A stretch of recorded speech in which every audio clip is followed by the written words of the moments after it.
Hello, my zebras and spoonies. Thanks for coming and hanging out with me today. I am glad that you are here.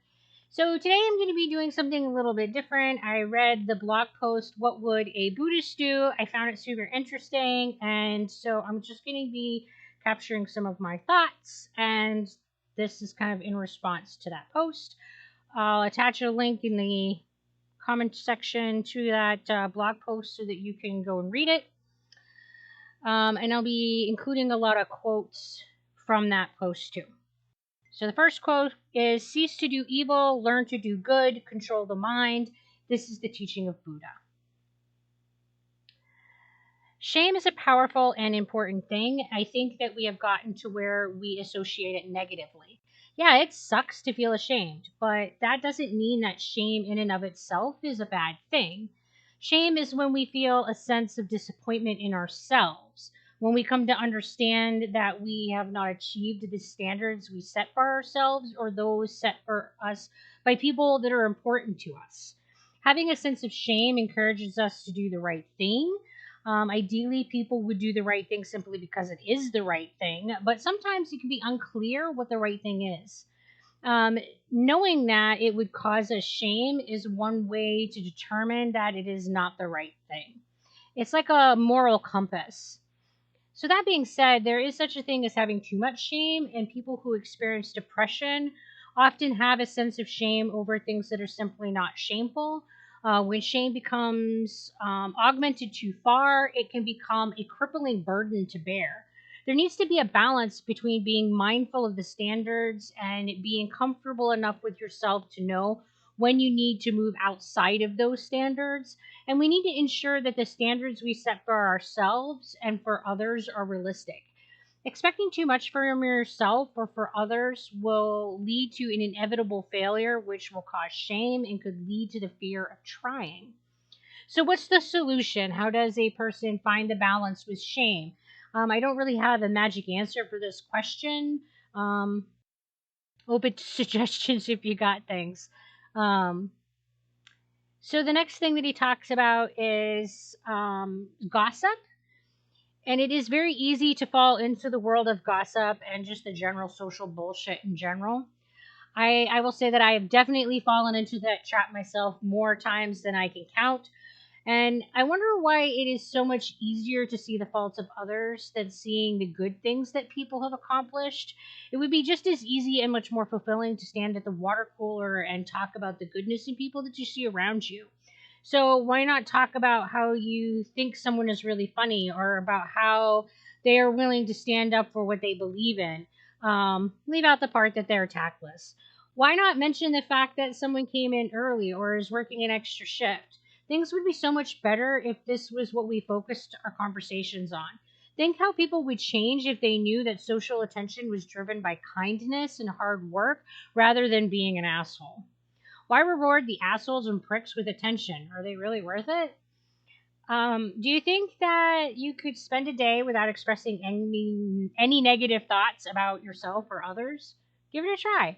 And be really attentive because it can be really easy to just say something off the cuff that's just a little judgmental without thinking about it.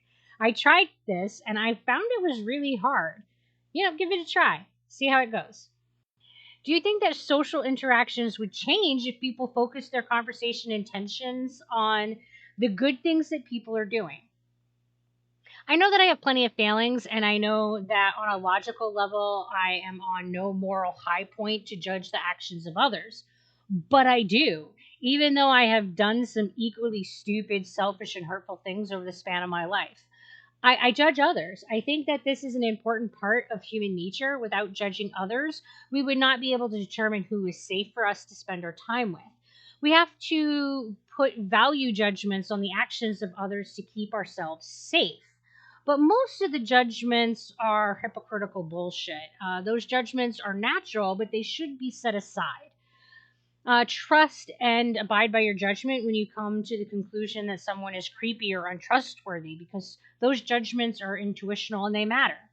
Even warn your loved ones that they should avoid that person. But don't talk trash because someone took your pen and didn't iron their shirt or showed up late for work. These are minor failings and are probably no better or no worse than our own. Well, unless they're that creepy stalker. Anyway, so a quote are these double standards are interesting and utterly in keeping with our tendency to externalize our faults. Many of them, in fact, just projections of our own faults. And I very much agree with this. I believe that we see in others reflections of what we think of ourselves. And it's really easy to project our, our, our own failings and our own shortcomings onto those around us. And he also said, since you cannot tame the minds of others until you have tamed your own mind, begin by taming your own mind. I don't entirely agree with this. I do feel that we need to be focusing on taming our own mind, but I don't think that you can ever have any control over what goes on in someone else's court. I don't think that you can do anything to ever tame someone else's mind, whether you have tamed your own or not. And honestly, I've never really met anyone who has managed to tame their own mind, let alone that of someone else. He also said that when we are under the influence of delusions, we rarely think that we are wrong at the time, and we can justify and rationalize almost any behavior. So, all right, let's talk a bit about what a delusion is, and then I will talk about why I agree with this statement, even if not in the way he may have intended it. So, a delusion is defined as a fixed false belief that is resistant to reason or confrontation with actual fact. All of us have delusions. Yes, you too. The trick to the matter is that if we knew our beliefs were wrong, they wouldn't be delusions. Thus, no one thinks that they have delusions. You following me? There are always things that we believe that are founded on that we believe that are true, but they're founded on assumptions or bad data that lead us to having steadfast beliefs that are completely false and inaccurate. And this is often established in childhood. People generally do not question what we know to be true. If you learn something in childhood and know it to be true, you are unlikely to consider the matter ever again. You'll also be unlikely to consider a viewpoint that contradicts that viewpoint. Um, that's just what our egocentric nature does to us. Uh, we often make judgments of others based on these delusions, and these judgments are often unfair. The other side of this is that the delusions that we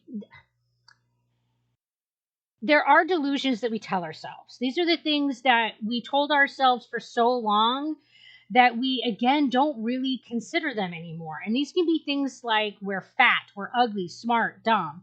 Sure, you can give an intellectual response that says something about the eye of the beholder and things being comparative, but the truth is that you have an opinion of yourself.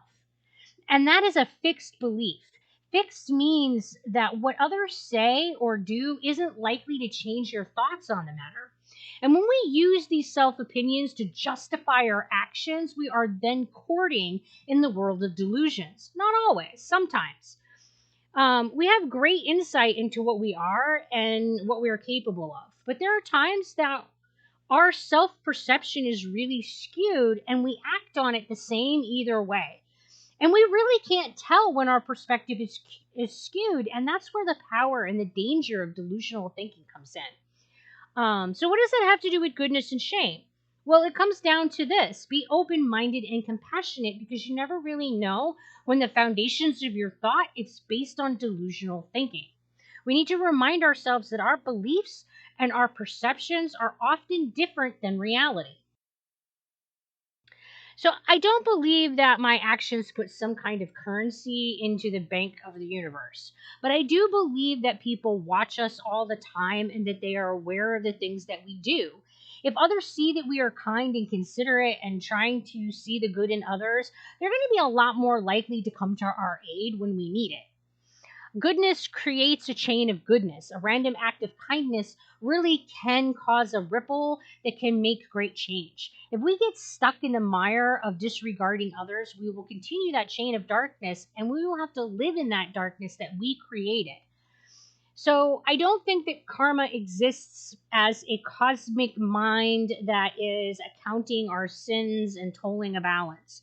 But I do think that karma exists in context of that the actions we put out in the universe come back to us because we are inherently connected to the social environment around us. So he says, next time, consideration for others. And I think that this is excellent advice because we create the world that we live in.